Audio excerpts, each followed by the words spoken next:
that it deals with the life of one of the greatest Marxist revolutionaries of India. From the student days, EMS was involved in freedom struggle and active in politics. His contribution as a Marxist, as an organizer, as the Chief Minister of Kerala was great and of historical significance. Such a great life has been presented before the readers with excellent brilliance and in a lucid manner. This biography will be of great help for those who are fighting against erosion of values and for attaining the capacity to join in the battle for betterment of Indian society. In the present context, this book will be able to create spirit, enthusiasm, and hunger for scientific ideology. In the name of President Muzaffar Ahmed Memorial Award, আপনার এটা আমরা মানপত্রটা আমরা প্রদান করছি।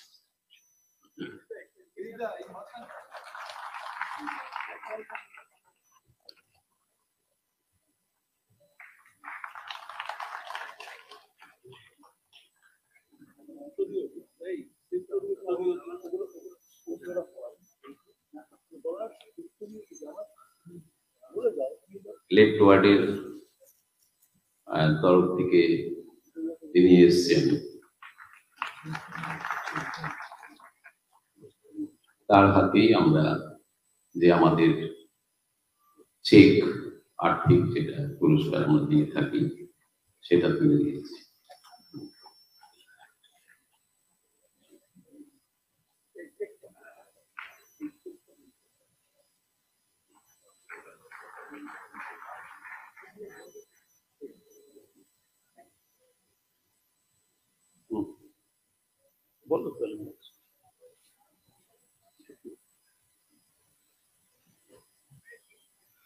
আচ্ছা, Darwin থেকে সেভান্তে পেব মানব অভিব্যক্তির দ্বান্দ্বিক প্রক্রিয়া। কই তপন মিশ্র আসুন। মানপত্র প্রদান করবেন জিয়াউল আলম।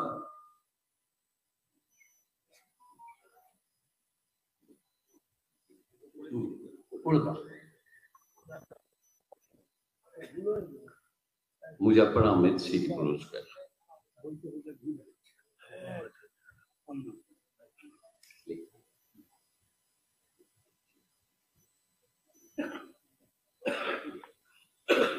ভারতের কমিউনিস্ট পার্টির অন্যতম পথিকৃৎ কমরেড মুজাফফর আহমেদ সারা জীবন প্রগতিশীল মতাদর্শের প্রচারে ব্যাপৃত ছিলেন।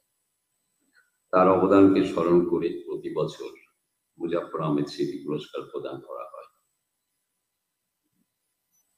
2025 এই সালে এই পুরস্কারের অন্যতম প্রাপক তপন মিশ্র তার ডারউইন থেকে সেভান্তে পেল মানব অভিব্যক্তির দ্বান্দ্বিক প্রক্রিয়া বইটির জন্য। বিজ্ঞানের জগতে ডারউইন আবিষ্কৃত বিবর্তনবাদের তত্ত্ব এক আলোড়ন সৃষ্টিকারী ঘটনা।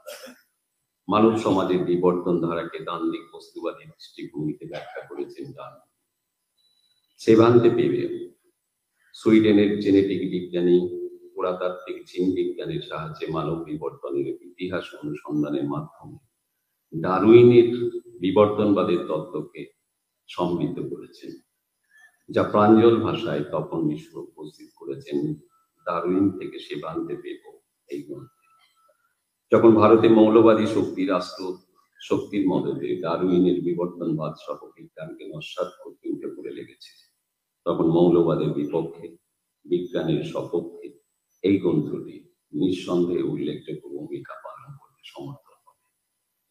বিজ্ঞান মনস্কতা ও ধর্মনিরপেক্ষতার দৃষ্টিভঙ্গির প্রসারে এই গ্রন্থটি একটি শক্তিশালী হাতিয়ারের ভূমিকা পালন করতে সমর্থ হবে। স্মৃতি পর্যায় সভাপতি মুজাফফর আহমেদ স্মৃতি পুরস্কার কমিটি।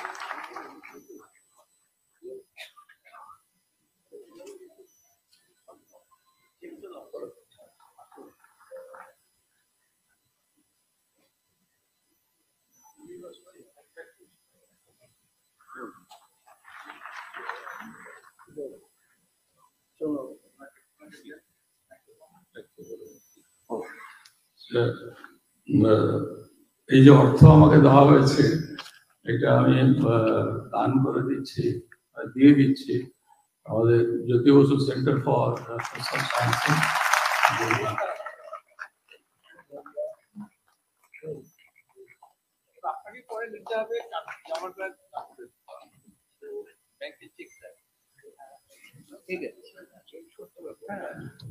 সমকালীন অত্যন্ত প্রাসঙ্গিক যে বিষয়, যেটা শ্রীদীপদা যথেষ্ট ব্যাখ্যা করলেন। আজকের গণতন্ত্র, শোষণ ও সংঘাত। আমরা লেখক যিনি গণ আন্দোলনের মধ্য থেকে উঠে আসা প্রতিনিয়ত ঘাত প্রতিঘাত, পুঁজিবাদ, তার দর্শন সম্পর্কে যে লড়াইয়ে তিনি আছেন, যে প্রাঞ্জল ভাষায় তিনি বাংলাতে এটা লিখেছেন, খানিকটা মেড ইজি টাইপের করে হ্যান্ডবুক ধরনের কিছুটা প্রতিটি রাজনৈতিক কর্মী, কমিউনিস্ট কর্মীর ক্ষেত্রে এটা খুবই চলার পথের পাথেও বলা যেতে পারে। তো মানপত্র আমাদের এই মুজাফফর আহমদ স্মৃতি পুরস্কার কমিটির অন্যতম সদস্য কমরেড কল্লোল মজুমদার, তাকে আহ্বান করছি, এবং আমাদের যিনি লেখক সুকুমার আচার্য, তাকে আহ্বান করছি গ্রহণ করার জন্য। কমরেড কল্লোল মজুমদার। আমি মানপত্রটা প্রথমে পড়ে দিচ্ছি। ভারতের কমিউনিস্ট পার্টির অন্যতম পথিকৃৎ কমরেড মুজফ্ফর আহমেদ সারা জীবন প্রগতিশীল মতাদর্শের প্রচারে ব্যাপৃত ছিলেন। তার অবদানকে স্মরণ করে প্রতি বছর মুজফ্ফর আহমেদ স্মৃতি পুরস্কার প্রদান করা হয়। 2025 সালে এই পুরস্কারের অন্যতম প্রাপক সুকুমার আচার্য তার আজকের ধনতন্ত্র, শোষণ ও সংঘাত বইটির জন্য। মানব সভ্যতার ইতিহাসে পুঁজিবাদ একটি অতি গুরুত্বপূর্ণ পর্যায়, যা বর্তমানে বিশ্বের অধিকাংশ দেশে প্রত্যক্ষ করা যাচ্ছে। পুঁজিবাদের বিকাশের ধারায় সাম্রাজ্যবাদ, যার মার্ক্সীয় বিশ্লেষণ উপস্থিত করলেন কমরেড লেনিন, তারপর শতবর্ষের অধিক সময় অতিক্রান্ত। বিকাশের ধারায় সাম্রাজ্যবাদ, সমসাময়িক পুঁজিবাদকে অনুধাবন করতে হলে আন্তর্জাতিক লগ্নি পুঁজি, বিশ্বায়ন, শেয়ার বাজার, ডেরিভেটিভ সহ যেগুলি বিবেচনার মধ্যে রাখা প্রয়োজন, সেই বিষয়গুলি অত্যন্ত প্রাঞ্জল ভাষায় উপস্থিত করেছেন লেখক সুকুমার আচার্য। পুঁজিবাদ সাম্রাজ্যবাদের স্বরূপ অনুধাবন করে শোষণ বিরোধী সংগ্রামকে শক্তিশালী করার ক্ষেত্রে এই গ্রন্থটি নিঃসন্দেহে উল্লেখযোগ্য ভূমিকা পালন করতে সমর্থ হবে। শ্রীদীপ ভট্টাচার্য, সভাপতি, মুজাফফর আহমেদ স্মৃতি পুরস্কার কমিটি।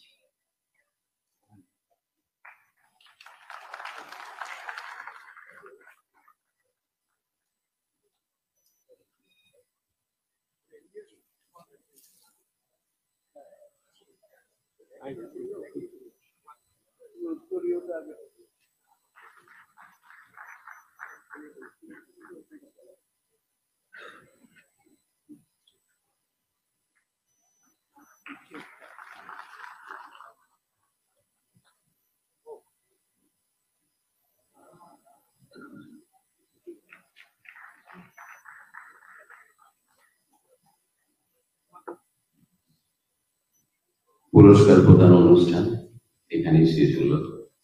এখন আজকের এই সভার সভাপতি কমরেড বিমানদাকে অনুরোধ করছি 137তম জন্মদিনে যে আমাদের সভা, সেই সভার কাজ এখন শুরু হবে। বিমানদা।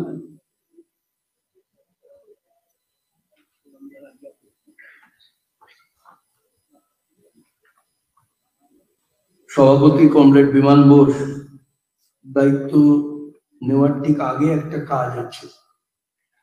মুজফ্ফর আহমেদ পাঠাগার দীর্ঘ সময় ধরে ভূমিকা পালন করছে। এই পাঠাগারের ওয়েবসাইটের উদ্বোধন হবে।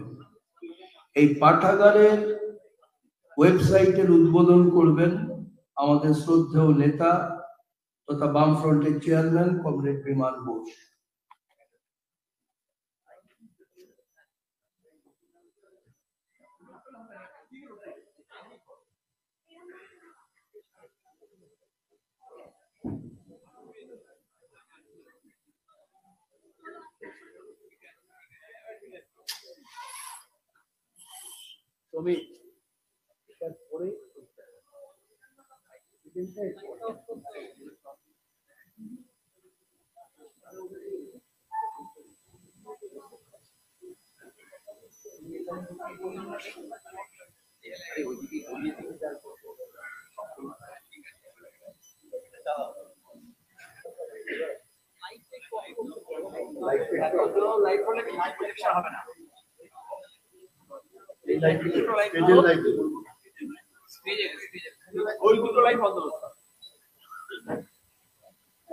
আলোক সম্পাদ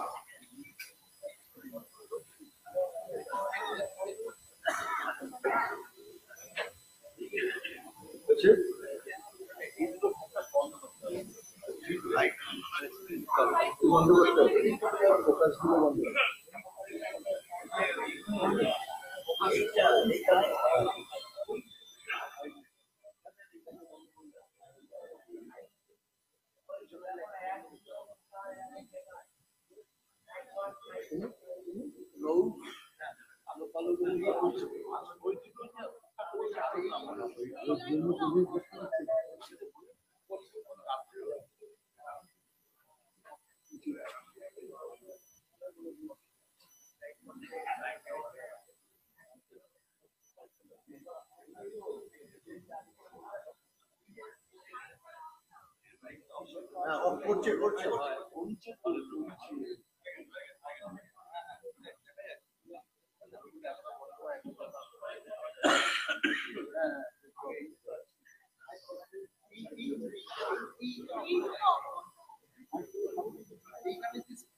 ল্যাপটপটা দাও,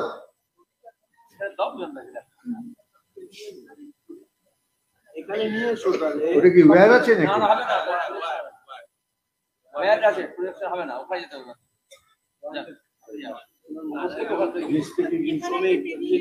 আর হবে না, শ্রমিক লিখে যাচ্ছে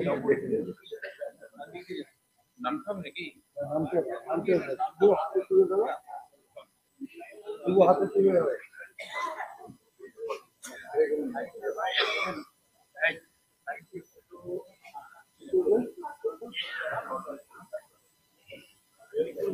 আপনাদের বলছি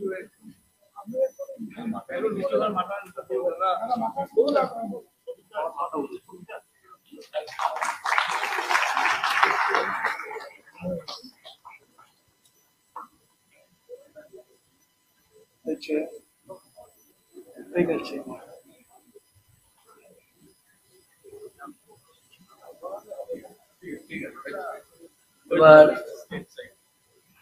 এবার সিপিআইএম রাজ্য কমিটির ওয়েবসাইট ছিল, কিন্তু তার নবরূপে উদ্বোধন হবে।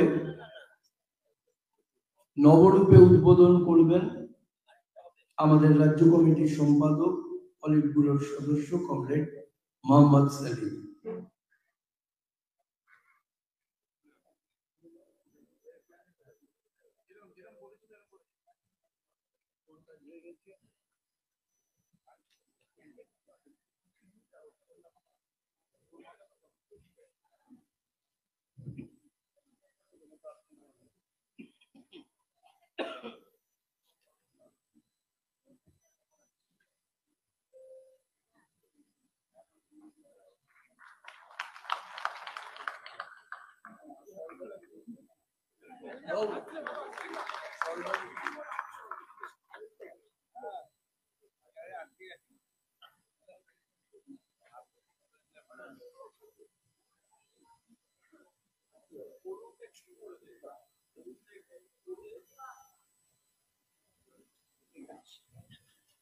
এবার আপনারা মাইক লাইট ফাইট অন করুন।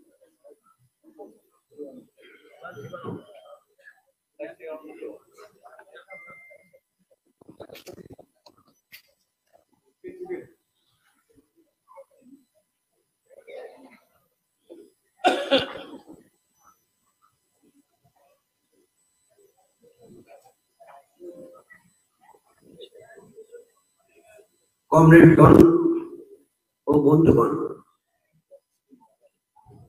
আপনারা অনুষ্ঠান ঠিক সময় ধরে শুরু হয়েছে তখন থেকে আছেন। আজকে কমরেড মুজফ্ফর আহমেদের 137তম জন্মদিন।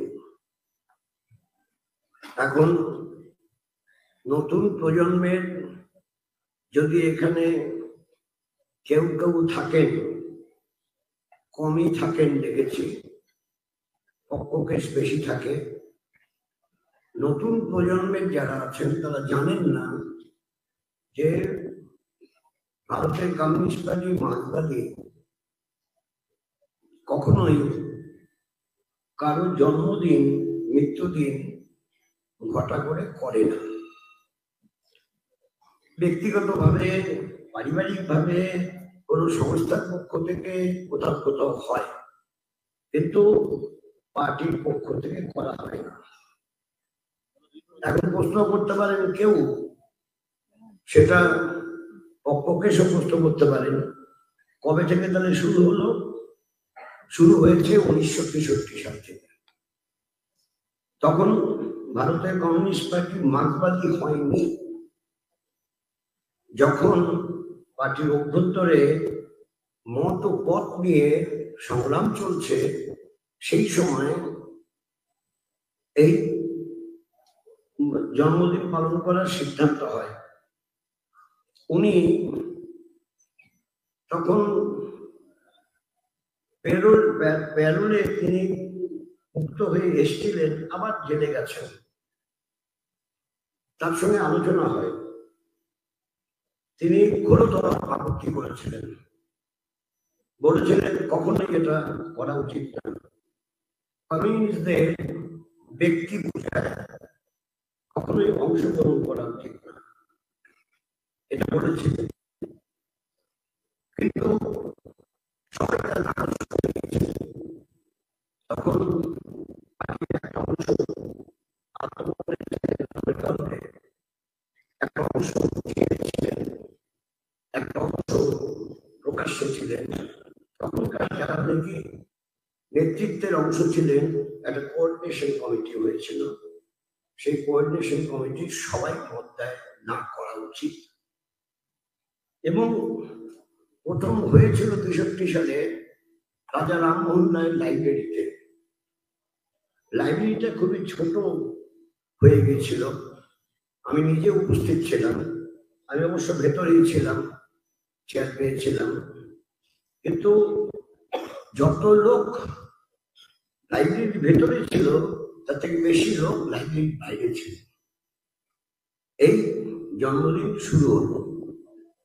তারপর থেকে কাকাবুর জন্মদিন পালন করার, ওটা একবারই রামমোহন লাইব্রেরিতে হয়, পালন করা শুরু হয় ইউনিভার্সিটি ইনস্টিটিউট হলে। তার অনেক পরে চলে আসে এখানে মহাজিনী সদনে। এই হচ্ছে বিবর্তনের ইতিহাস। কিন্তু কাকাবাবু মুজফ্ফর আহমেদ তিনি শুধু ব্যক্তি ছিলেন না, তো ব্যক্তিত্ব নিশ্চয় ছিলেন, তিনি ছিলেন পার্টির রাজনৈতিক মতাদর্শ, তদনুযায়ী কার্যকলাপ পরিচালনা করার ক্ষেত্রে তার ভূমিকা। এবং এটাও উল্লেখযোগ্য, তৎকালীন সময়ে বঙ্গপ্রদেশে প্রথম যিনি পার্টি সদস্য হয়েছিলেন তার নাম কমরেড মুজফফর আহমেদ, 1 নম্বর মেম্বার। এবং করেসপন্ডেন্ট, অনেক করেসপন্ডেন্ট বিদেশ থেকে তার সঙ্গে হতো। একবার তার একটা চিঠি মিসপ্লেসড হয়ে গেছিল, বিদেশ থেকে এসছে। সেই চিঠিটা যে বাড়িতে উনি ছিলেন সেই বাড়িতেই তারা পাঠিয়েছে।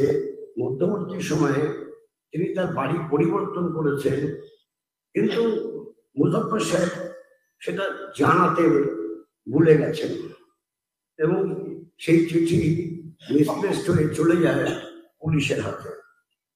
এরকম ঘটনা আছে, তার নিজেরই বর্ণনা, আমার ভুলের জন্য এরকম হলো।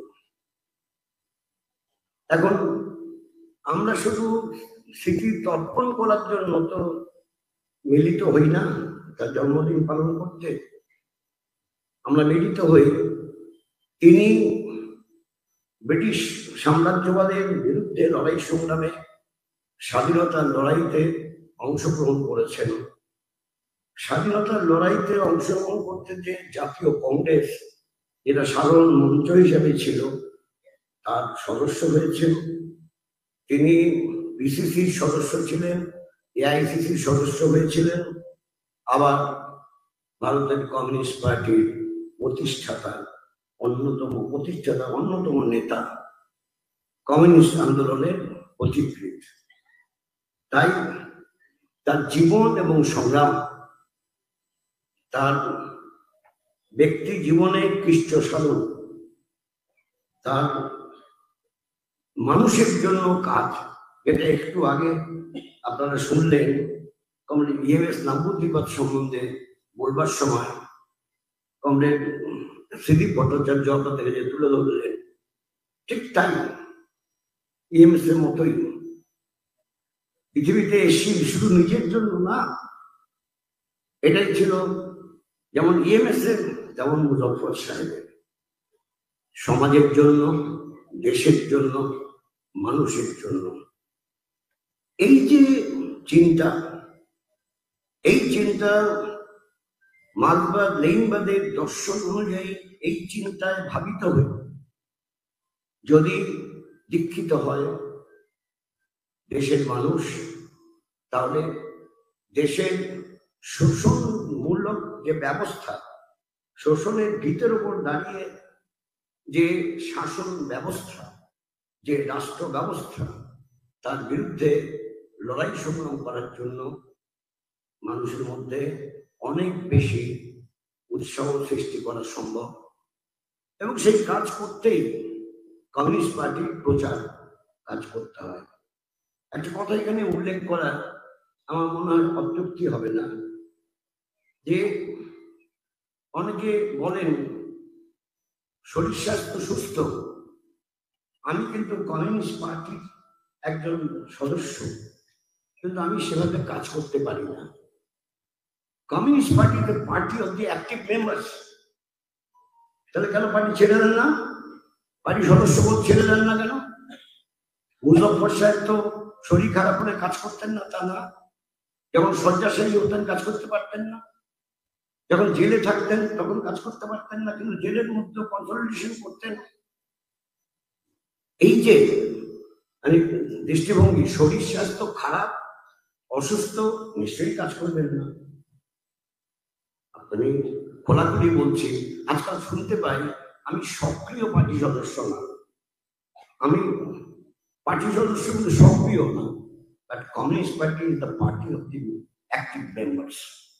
এই কথাটা মনে রাখা দরকার। বিশেষ করে মুজফফর সাহেব কাকাবাবু জন্মদিনের এই কথাটা বারবার মনে করলে তখন মনে হবে, if I remain in the party, I should have to work for the party. If I do not remain in the party, even I can work for the party. Party সদস্য না থেকেও তো পার্টির কাজ করা যায়, অনেকে তো পার্টি সদস্য না হয়েও পার্টির কাজ করে। এই প্রশ্নগুলো এখন খুব গুরুত্ব দাবি করছে, বিশেষ করে যখন সমাজবদ্ধ জীব হিসেবে মানুষকে বিভক্ত করবার জন্য লাগাতার প্রচেষ্টা চলছে, ভাষার ভিত্তিতে মানুষকে বিভক্ত করো, ধর্মের ভিত্তিতে মানুষকে বিভক্ত করো, বর্ণের ভিত্তিতে মানুষকে বিভক্ত করো, এই যে জাত পাত ধর্ম বর্ণ ভাষা তাকে নিয়ে যে মহড়া চলছে, এটা কি এমনি এমনি হচ্ছে? আপনারা মনে করেন এমনি এমনি হচ্ছে? একই জায়গা থেকে কিন্তু এর উৎপত্তি হয়েছে। 1925 সালে নাগপুরে যে রাষ্ট্রীয় স্বয়ংসেবক সংঘ তা গড়ে উঠেছিল এবং তারপর তার রাজনৈতিক সংগঠন তখন ছিল হিন্দু মহাসভা। হিন্দু মহাসভার পর হিন্দু মহাসভা ছিল, হিন্দু মহাসভা হচ্ছে না। হিন্দু মহাসভার পর 1951 সালে তৈরি করা জনসংঘ। জনসংঘ চলেছে অনেকদিন, মাঝখানে 77-এর পর জনসংঘের পরিবর্তন, কারণ জনতা পার্টি ইত্যাদি তার সঙ্গে সব মিলেমিশে থাকা, এবং তারপরে জন্ম হচ্ছে ভারতীয় জনতা পার্টি। এখন ভারতীয় জনতা পার্টি একমাত্র রাষ্ট্রীয় স্বয়ংসেবক সংঘের রাজনৈতিক সংগঠনটা না, দেশের বিভিন্ন প্রান্তে তারা রাষ্ট্রীয় স্বয়ংসেবক সংঘ, ভারতীয় জনতা পার্টি ছাড়াও বেশ কিছু স্থানীয় রিজিওনাল পার্টি তৈরি করছে। আমাদের রাজ্যে তৃণমূল কংগ্রেস এটা আকাশ থেকে পড়েনি। কংগ্রেস মুক্ত ভারত তৈরি করতে হবে রাষ্ট্রীয় স্বয়ংসেবক সংঘের স্লোগান। কংগ্রেস মুক্ত ভারত তৈরি করার জন্যই কিন্তু রাষ্ট্রীয় স্বয়ংসেবক কংগ্রেসকে ভেঙে টিএমসি তৈরি করেছে, রাষ্ট্রীয় স্বয়ংসেবক সংঘের উদ্যোগে হয়েছে। আর তার ফলে নীতি নির্ধারণ করার প্রশ্নে ভারতীয় জনতা পার্টি এবং তৃণমূল কংগ্রেস উভয়ের সঙ্গে লড়াই করছে দেখায়। কারণ আন্দোলন সংগ্রামকে দুর্বল করো, আন্দোলন সংগ্রাম ময়দান থেকে লড়াই মনোভাব নিয়ে মানুষ অংশগ্রহণ করা থেকে বিরত করো, আর টিএমসি বিজেপি লড়াইটাকে সামনে নিয়ে আসো। হচ্ছে আজকে আমাদের সাংবাদিক ওখানে জিজ্ঞেস করছিলেন যে টিএমসি সরকারের পক্ষ থেকে মুখ্যমন্ত্রী তিনি বন্যায় জল দেখতে গেছেন। জলে পা দিয়ে তো জল দেখা যায় না, জল কোথায় কোথায় আছে দেখবার জন্য এরিয়াল ভিউ নিতে হয়, হেলিকপ্টারে যেতে হয়, হেলিকপ্টার করে দেখতে হয় কোথায় কোথায় জল জমে আছে। এইসব প্রশ্নগুলো আছে। তাই আমি বিস্তারিত বক্তব্য রাখতে চাইছি না, সংক্ষেপে এই কথা বলতে চাই যে আমাদের এক মুহূর্তের জন্য ভুলে যাওয়া উচিত না, টিএমসি বিজেপির যে লড়াইটা হয় সেই লড়াইটা কিন্তু লোক দেখানো লড়াই, মানুষের মধ্যে ভ্রান্তি সৃষ্টি করার লড়াই।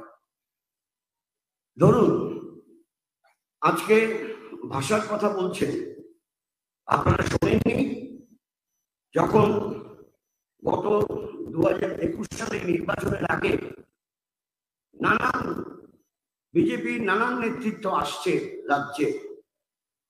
একবার ওই বোধহয় নাড্ডা সাহেব আসলেন, তখন তাকে আক্রমণ বোধহয় করা হয়েছিল, একটু কোথাও কোথাও তার পথে গতিরোধ করা হয়েছিল, এরকম কিছু একটা ঘটনা ঘটেছিল। তারপর সাংবাদিক সম্মেলনে রাজ্যের মুখ্যমন্ত্রী টিএমসি প্রধান তিনি বললেন যে কি শুরু হয়েছে আমাদের রাজ্যে, যে নাড্ডা চাড্ডা ফাড্ডারা সব আসছে। শোনেননি? নাড্ডা চাড্ডা ফাড্ডারা আসছে কি শুনেছেন না শোনেননি? নাড্ডা তো একটা টাইটেল, ঠিক আছে, গুজরাটের মানুষ, চাড্ডা টাইটেল, পাঞ্জাবি, মোনা পাঞ্জাবি, কিন্তু ফাড্ডাটা কি? এই যে কথাগুলো বলা হয়, কেন বলা হয়? মানুষকে বিনোদন দেওয়ার জন্য, নাকি বিনোদনের ভূগোল তৈরি করার জন্য? এটা কিন্তু খুব খারাপ। একজন গুজরাটি মানুষকে আরেকজন পাঞ্জাবি মানুষকে তাকে এইভাবে বলা, তাতে তাদের ভাষা তো আলাদা। আজকে ভাষা আন্দোলন হচ্ছে, তাদের নেতৃত্বে ভাষা আন্দোলন হচ্ছে।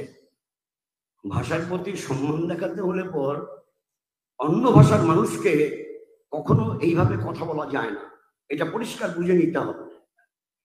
এটা হঠাৎ করে বলে দিয়েছেন তা তো না, সুচিন্তিত ভাবে বলেছেন যে বিজেপির বিরুদ্ধে মানুষের মনোভাবটাকে তৈরি করার জন্য বলেছেন, কিন্তু আসলে একটা দুটো ভাষার বিরুদ্ধে বক্তব্য বললেন।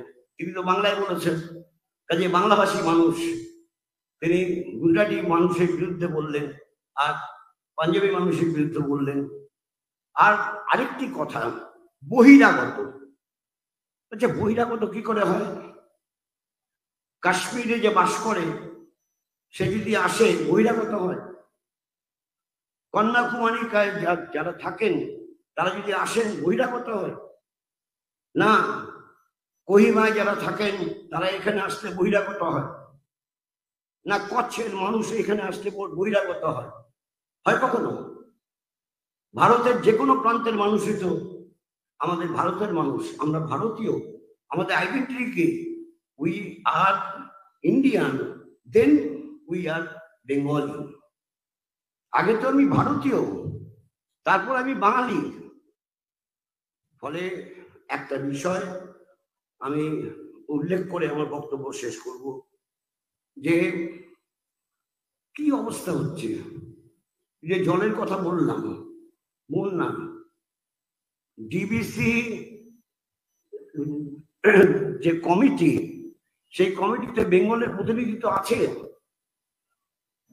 আলোচনা করে তো ঠিক করে তারপর জল ছাড়া হয়। বারে বারে বলা হয় ম্যান মেড ফ্লাড, এখন কিন্তু বলছেন না, এখন বলছেন না ম্যান মেড ফ্লাড। এটা একটা বিষয়। অন্যদিকে যেভাবে ভাষার ক্ষেত্রে মানুষের মধ্যে বিরোধের মনোভাব তৈরি করার চেষ্টা হচ্ছে, মাঝে মাঝে ভয় হয় ভাষা দাঙ্গা না হয়ে যায়, এটা ঠিক না। অন্যদিক থেকে যেভাবে ধর্মকে ব্যবহার করা হচ্ছে সব ক্ষেত্রে, এটা খুবই গুরুত্বপূর্ণ। এ কথা বলে আমার বক্তব্য শেষ করব। বান্দুগে, ইন্দোনেশিয়ার বান্দুগে 1954 সালে প্রথম নলালাইন কনফারেন্স হয়। পন্ডিত জওহরলাল নেহরু অংশগ্রহণ করেছিলেন। নলালাইন মুভমেন্টের ক্ষেত্রে তার একটা ভূমিকা ছিল। বান্দুং শহরে হয়। সেখানেই সিদ্ধান্ত হয় যে দ্বিতীয় এই নলালাইন সম্মেলনটা হবে মিশরের কায়রোতে। মিশরের কায়রোতে হবে এটা নিয়ে তখন আব্দুল গামাল নাসের, মিশরের প্রধানমন্ত্রী, তিনি কায়রোতে পৌঁছেই লোকজন ডাকা শুরু করলেন যে আমাদের যা বিমানবন্দর আছে, এই বিমানবন্দরে আন্তর্জাতিক কোনো সম্মেলন করতে হলে যত বিমান আসবে তা ওঠানামা করতে পারবে না। ফলে যে বিমানবন্দর আছে তাকে আরো 3 ডবল এলাকা নিয়ে তৈরি করতে হবে। রানওয়ে অন্তত 3টে বাড়াতে হবে। তাদের 2টো রানওয়ে ছিল, যে 5টা রানওয়ে করতে হবে। এখন অল্প দিনের মধ্যেই নাসির সাহেব তিনি ডাকলেন যে এয়ারপোর্ট অথরিটিকে। এয়ারপোর্ট অথরিটি বললো আমরা তো বাড়াতে পারবো না, কারণ একটা মসজিদ আছে, ওটা মসজিদটা তো বলে আমি সেটা দেখছি। আর কি অসুবিধা আছে? আমাদের জমি আরো অনেক কিনতে হবে। বললো হ্যাঁ, জমি তো আছে। তারপর সেটা হয়ে গেল। এবার মৌলবীদের টাকা হলো, নাসির সাহেব নিজে ডাকলেন। নাসির সাহেব ডেকে তিনি তাদের সঙ্গে কথা বলছেন। নাসির সাহেব বলেছেন, আমি অর্থ ব্যাপারেও সাহায্য করব, নতুন জমি কেনার ব্যাপারেও সাহায্য করব, এই মসজিদটা আপনাদের সরাতে হবে।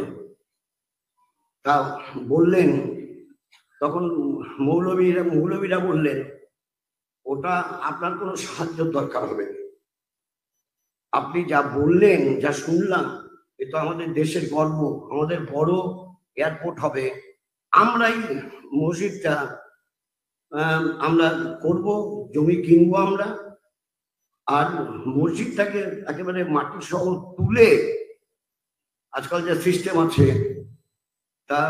তাকে ওই চেঞ্জ করে আমরা যে জায়গা ঠিক করবো সেখানে দিতে হবে।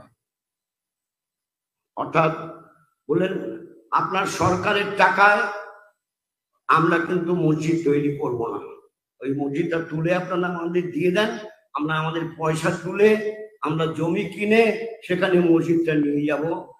আপনার পরিকল্পনা শুনলাম, শুভ পরিকল্পনা, আমরা সাফল্য কামনা করছি, এয়ারপোর্ট বড় করুন। পরে যারা গেছেন তারা বলেছেন বিশাল এয়ারপোর্ট হয়েছে। আমি নিজেও দেখেছি এয়ারপোর্টটা বিশাল বড় হয়েছে, কারণ এটা ইন্টারেস্ট ছিল একটুখানি। সরকারের থেকে পয়সা না নিয়ে, মানে কি বলে, ইমাম বলে নাকি, কি বলে, হ্যাঁ মৌলানা, যাই হোক, যারা উদ্যোগ নিয়েছিলেন তারা একটা পয়সা নিলেন না সরকারের থেকে, সরকারের পয়সায় করবো না, উলে মারা, হ্যাঁ উলে মারা, সরকারের পয়সায় করবো না। আর বিশাল এয়ারপোর্ট তৈরি করলেন আব্দুল কামাল নাসের, এবং 1958 সালে খুব সফলভাবে সেখানকার নলালাইন কনফারেন্স হয়েছিল, অনেক বড় বড় ডিক্লারেশন হয়েছিল। আর আমাদের রাজ্যে সরকারের পয়সায়, আর বেশিরভাগ টাকাটা হচ্ছে এনকেডি নাকি, এনকেডি হিটকোর টাকা, বেশিরভাগ টাকা হিটকোর সরকারের টাকা। তা দিয়ে জগন্নাথ মন্দির হলো, বুঝতেই পারছেন যে বোঝাপড়াটা কেমন আছে। জগন্নাথ মন্দির হলে তো বিজেপি আপত্তি করবে না। আমি কথা আমার শেষ করছি যে এরকম অনেক ধরনের বোঝাপড়ার কাহিনী তুলে ধরা যায়। আমি আপনাদের তুলে ধরে সময় নষ্ট করব না।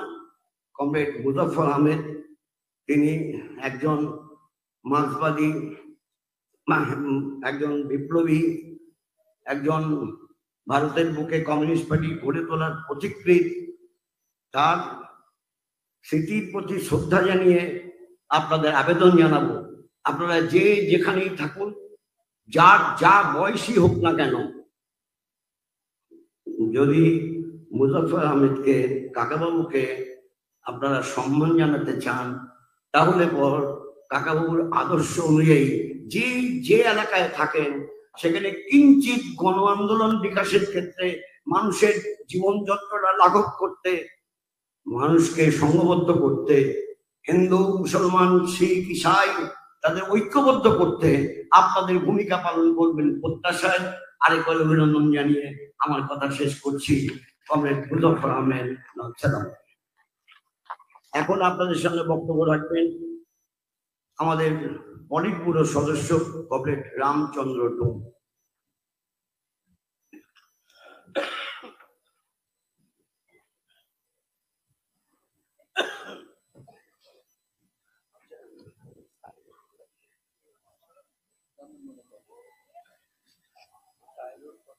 শ্রদ্ধেয় কমরেড সভাপতি, আমাদের শ্রদ্ধাভাজন কমরেড বিমান বসু, মঞ্চে আমার দুই পলিট ব্যুরোর সাথী কমরেড মোহাম্মদ সেলিম এবং কমরেড সেলিম ভট্টাচার্য সহ রাজ্য পার্টি নেতৃবর্গ এবং মঞ্চের দুই বিশিষ্ট আমাদের লেখক, অবশ্যই তারা মার্ক্সবাদী, কমরেড সুকুমার আচার্য এবং কমরেড অধ্যাপক ডক্টর তপন মিশ্র, সাথী লেফটওয়ার্ড পাবলিকেশনের প্রতিনিধি বন্ধু এবং উপস্থিত সুধী ভদ্রমণ্ডলী, মা বোনেরা, কমরেড ও বন্ধুগণ, সকলকে আমাদের পার্টি, ভারতের কমিউনিস্ট পার্টি মার্ক্সবাদী পশ্চিমবঙ্গ রাজ্য কমিটির পক্ষ থেকে আমি আপনাদের অভিনন্দন জানাচ্ছি। শুরুতে আজকে যার জন্য আমরা এই আলোচনা সভায় মিলিত হয়েছি, আমাদের পার্টির অন্যতম নেত্রী, যিনি আমাদের কমিউনিস্ট আন্দোলনের, আমাদের দেশের কমিউনিস্ট আন্দোলনের অন্যতম পথিকৃৎ, আপনারা জানেন, শুনলেন, কমরেড মুজাফফর আহমদ, যিনি সর্বসাধারণে কাকাবাবু নামে পরিচিত। তার 137তম জন্মদিনে আমরা তাকে শ্রদ্ধা জানানোর জন্য এখানে মিলিত হয়েছি। পার্টিতে ব্যতিক্রমী সিদ্ধান্তের কার্যকারণ সম্পর্ক সেটা কমরেড বিমানদা আপনাদের কাছে সব বলেছে। ইতিমধ্যে অনেক কথা হয়েছে। আজকের সভার যে সাযুজ্যপূর্ণ যা কথা, কমরেড মুজাফফর আহমদের জন্মদিন উদযাপন উপলক্ষে মূল যে বার্তা, সে কথা আমাদের শ্রদ্ধেয় কমরেড বিমানদা আপনাদের কাছে উত্থাপন করেছে। আমি খুব সংক্ষেপেই কিছু কথা বলবো, কিন্তু আসলে আজকের আলোচনার মুখ্য আলোচক আছেন আমাদের পার্টির রাজ্য সম্পাদক কমরেড মোহাম্মদ সেলিম। তিনি বলবেন, মূল আলোচনা রাখবেন। যাই হোক, যে সময় কমরেড কাকাবাবুরা পার্টি গড়েছেন, পার্টিকে বিস্তৃত করেছেন প্রাক স্বাধীনতা যুগে, একদিকে ব্রিটিশ বিরোধী যে লড়াই, দেশকে স্বাধীন করার জন্য স্বাধীনতা সংগ্রাম, তার মধ্যে যে জাতীয় আন্দোলন, সেই জাতীয় আন্দোলনের মঞ্চে থেকে কমিউনিস্টরা যেভাবে অংশগ্রহণ করেছেন, তার অন্যতম একজন প্রতিকৃত হিসেবে কমরেড মুজাফফর আহমদ একজন কমিউনিস্ট হিসেবে, প্রকৃত দেশপ্রেমিক হিসেবে যে ভূমিকা পালন করেছেন তা হচ্ছে অনন্য। আজকে যখন আমরা তাকে আলোচনা করছি, তার স্মৃতিচারণা তো আমার পক্ষে দৃষ্টতা হবে। স্বাভাবিকভাবে আমরা তার উত্তর প্রজন্মের, তার আদর্শের অনুগামী একজন কমিউনিস্ট কর্মী হিসেবে তার জন্য আমরা গর্ববোধ করি যে পার্টি পিলটিল করে তৈরি করেছেন কমরেড মুজাফফর আহমদের মতো মানুষরা। খেয়ে না খেয়ে হাজারো প্রতিকূলতা, রাজনৈতিক প্রতিকূলতা তো মুখ্য ছিল, একদিকে ব্রিটিশ সরকারের আক্রমণ, নির্যাতন, আর অন্যদিকে হচ্ছে তার ব্যক্তিগত জীবনের দারিদ্র, অসহায়তা। এই সবকিছুকে মোকাবিলা করে এবং কি কঠিন পরিস্থিতিতে পার্টি করেছিলেন, সেগুলো আমরা অন্তত জানি। তার যে স্মৃতিচারণামূলক যে মূল্যবান গ্রন্থ আমার জীবন এবং ভারতের কমিউনিস্ট পার্টি, সেটা আমাদের কাছে একটা মূল্যবান গ্রন্থ শুধু নয়, কমিউনিস্ট আন্দোলনের ইতিহাসের অন্যতম একটা মৌল গ্রন্থ। স্বাভাবিকভাবেই তার থেকে আমরাও যা শিখেছি জেনেছি, তার বাইরে তো ব্যক্তিগত স্মৃতিচারণার আর কিছু আমাদের থাকে না। আর সেই শিক্ষা থেকেই তার যে প্রাসঙ্গিকতার কথাগুলো এসেছে, একজন কমিউনিস্ট হিসেবে যে ভূমিকা তিনি পালন করেছিলেন, যে শিক্ষা তিনি দিয়ে গিয়েছিলেন, যে কথাগুলো আমাদের কাছে রেখেছিলেন উত্তর প্রজন্মের কাছে, অবশ্যই সেইগুলোই আমাদের আজকে অনুসরণ করতে হবে, আচরণ করতে হবে। এবং তার জীবনী থেকে অন্তত আমি যেটা বুঝেছি, যে হাজারো প্রতিকূলতার মধ্যে কি করে তিনি একজন অটল বিপ্লবী হিসেবে তিনি এই প্রতিকূলতা অতিক্রম করার চেষ্টা করেছেন। সেটা একটা কথায় তিনি বলেছেন যে জনগণের প্রতি বিশ্বাস, ভরসা রাখা। আর দ্বিতীয় কথা হচ্ছে সেই সময়কার কমিউনিস্ট ইন্টারন্যাশনালের যে নির্দেশ, অর্থাৎ যা হচ্ছে মতাদর্শগতভাবে যে আমাদের অনুশীলনের ব্যাপার, মার্ক্সবাদ লেনিনবাদের যে মূল মতাদর্শ, একজন কমিউনিস্টের কাছে সেই মতাদর্শগত বোধ উপলব্ধি হচ্ছে মূল ভিত্তি। তাকে আত্মস্থ করার বিষয়, মতাদর্শকে অন্তরে ধারণ করার বিষয়, সেই কাজ হচ্ছে মৌল কাজ। এই দুটো বিষয় যদি একজন কমিউনিস্ট কর্মীর মধ্যে থাকে, তাহলে যে কোনো প্রতিকূলতাকে অতিক্রম করেই শির দ্বারা সোজা করে মাথা উঁচু করে সেই কাজ আমরা করে যেতে পারি, কোনো বাধাই আমাদের কাছে বাধা হয় না। এইসব বিষয় আছে, আরো অনেক শিক্ষণীয় বিষয় আছে। ব্যক্তিগত জীবনে তিনি একটা জায়গায় যে কথা বলেছিলেন, যে স্মৃতিচারণার ক্ষেত্রে, সেটাও শিক্ষণীয়। এইটা যে আমাদের একজন কমিউনিস্ট, যে কথাটা কমরেড বিমান দাও বললেন, যে কমিউনিস্ট পার্টির সদস্য মানে তিনি হবেন একজন দৃঢ়চিত্ত মানুষ, সক্রিয় বিপ্লবী কর্মী। তাদের মধ্যে কোনো নিষ্ক্রিয়তা, নির্লিপ্ততার কোনো সুযোগ থাকে না। তো সেই কথাটা চিরন্তন কমিউনিস্ট ভাবনার কথা। এটা তো অপ্রাসঙ্গিক নয়, আজকের দিনেও সেটা সমান প্রাসঙ্গিক। যেখানে আজকে এক সর্বগ্রাসী আক্রমণ, আজকে তিনি নেই, তার আদর্শ রয়েছে। তার আদর্শের যে আদর্শ হচ্ছে চিরন্তন, অবশ্যই বিবর্তন, সবকিছুরই বিবর্তন আছে। বিবর্তনের ধারায় আজকে তাকে আজকের পরিস্থিতিতে যথাযথভাবে প্রয়োগ করা, মার্ক্সবাদ প্রয়োগ বিজ্ঞান, আমাদের সেটা প্রয়োগ করতে হবে।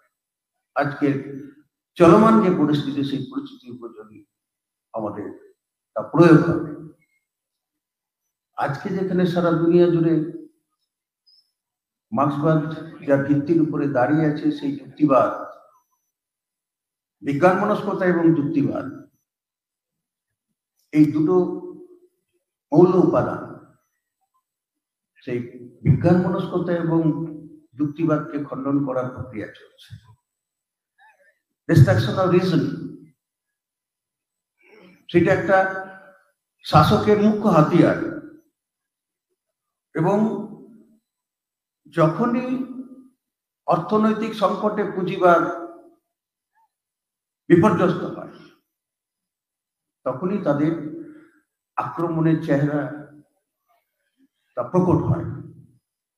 কিন্তু আমরা দেখেছি তার অন্য অনিবার্য পরিণতি কাকাবাবুরাও দেখেছি, তার বিরুদ্ধে লড়াই করেছে প্রথম বিশ্বযুদ্ধের পর্যায়ে, দ্বিতীয় বিশ্বযুদ্ধের পর্যায়ে, এবং সেখানে কিভাবে ফ্যাসিবাদী আক্রমণ, সেই ফ্যাসিবাদী আক্রমণের মূল যে লক্ষ্য, সেই লক্ষ্য হচ্ছে আসলে হচ্ছে কমিউনিস্ট, যারা শ্রেণী শক্তিকে সংহত করে সমাজ পরিবর্তনের জন্য লড়াই করে। সুতরাং মুখ্য আক্রমণ তাদের দিকে কেন্দ্রীভূত। এইসব অভিজ্ঞতা ঐতিহাসিক এবং স্বাভাবিকভাবে সেই ফ্যাসিবাদের চরিত্র ইত্যাদি এসব নিয়ে তার বিস্তৃত আলোচনার এখানে সুযোগ নেই, কিন্তু তার থেকে যেটুকু প্রাসঙ্গিকভাবে আমাদের মনে রাখার বিষয় যে আজকেও সেই সংকট, এই সারা দুনিয়া জোড়া দীর্ঘস্থায়ী অর্থনৈতিক মন্দা, যার থেকে পুঁজিবাদ নিষ্কৃতি পাচ্ছে না। এটাই হচ্ছে অনিবার্য পরিণতিটা ঠিক, কিন্তু পুঁজিবাদ তার সংকট থেকে বেরিয়ে আসার জন্য নানা উপায়, নানা উদ্ভাবনী পথ খোঁজার চেষ্টা করে। আজকে সেই প্রক্রিয়াও এখনো আছে। তার সর্বশেষ যে প্রযুক্তির উন্নয়ন ইত্যাদি, যাকে শোষণের অন্যতম হাতিয়ার হিসেবে ব্যবহার করা হয়, মুনাফার অন্যতম হাতিয়ার হিসেবে ব্যবহার করা হয়, আর লুটের আজকে পুঁজিবাদের অন্যতম চরিত্র যে বৈশিষ্ট্য, সেই বৈশিষ্ট্য আমরা দেখছি যে লাগাম ছাড়া লুট, অর্থাৎ ধান্দার পুঁজি। সেই ধান্দার পুঁজিবাদ আজকে একেবারে নগ্ন হয়েছে সারা বিশ্ব জুড়ে। এত লুট আমরা কখনো দেখিনি। সারা দুনিয়ার প্রাকৃতিক সম্পদ থেকে, খনিজ সম্পদ থেকে, বনজ সম্পদ থেকে এবং প্রাতিষ্ঠানিকভাবে যে রাষ্ট্রীয় সম্পদ, তারও যেভাবে প্রাতিষ্ঠানিক লুট, এসব সর্বব্যাপী আজকে আমরা সেটা দেখছি আমাদের ভারতবর্ষের বুকে, সেখানেও আমরা দেখছি। তাহলে সেই রকম একটা শোষণ, পুঁজিবাদ সংকট থেকে মুক্তি পাওয়ার জন্য, পুঁজিবাদকে টিকিয়ে রাখার জন্য পুঁজিবাদী যে রাষ্ট্র, তারা যেভাবে নতুন নতুন উপায় উদ্ভাবন করেছে এবং রাষ্ট্রের যে চরিত্র, পুঁজিবাদের যে চরিত্র, আক্রমণাত্মক চরিত্র, সেই চরিত্র হচ্ছে তার রূপান্তর হচ্ছে। এবং আজকে নয়া ফ্যাসিবাদ, সেই নয়া ফ্যাসিবাদী চেহারা আমরা দেখছি। সেই নয়া ফ্যাসিবাদ কায়েম করার জন্য ভারতবর্ষের বুকে হিন্দুত্ব রাষ্ট্র, সেই হিন্দুত্ব রাষ্ট্র কায়েম করার প্রক্রিয়া চলছে। বিমানদা এখানে বলার সময় এটা বলেছেন যে আরএসএস এর জন্ম 1925 সালে ভারতবর্ষের বুকে। এই যে তার জন্ম লগ্ন, তার সঙ্গে তো ইতিহাসের, বিশ্ব ইতিহাসের সম্পর্ক আছে।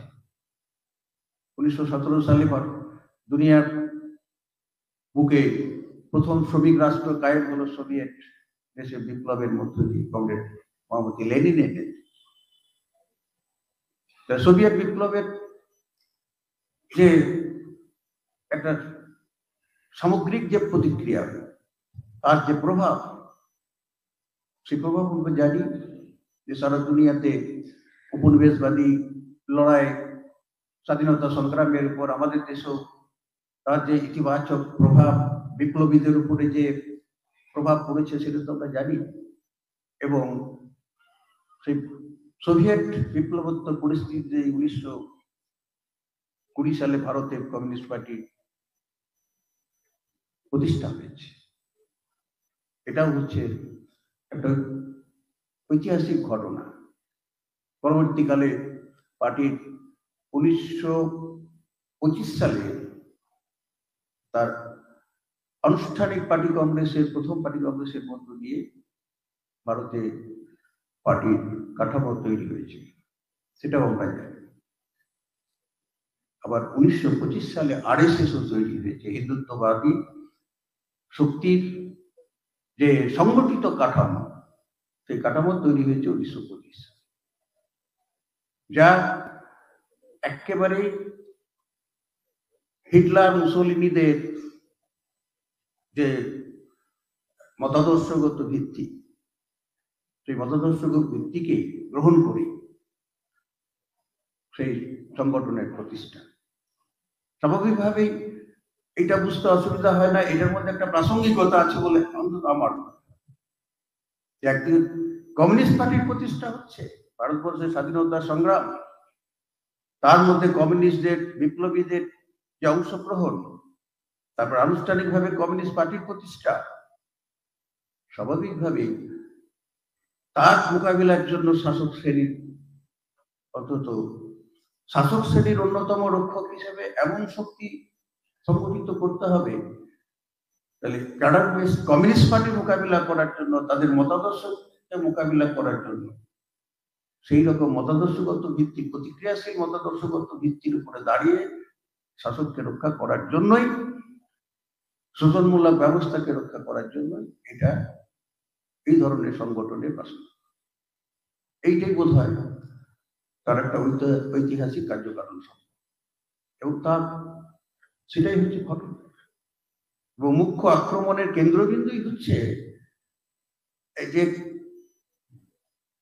ধরনের যে রূপে তাদের আক্রমণগুলো হয়, আমাদের দেশেও চিহ্নিত হয়েছে শত্রু হিসেবে আরএসএস এর যে ঘোষণাপত্রে সংখ্যালঘু মুসলমান, সংখ্যালঘু খ্রিস্টান এবং তারপরে রাজনৈতিক শক্তি হিসেবে কমিউনিস্টরাই হচ্ছে 3 নম্বর চিহ্নিত শত্রু।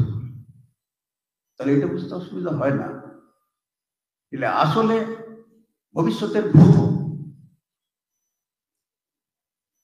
পুঁজিবাদী শক্তির কাছে সেটা হচ্ছে কমিউনিস্টরাই।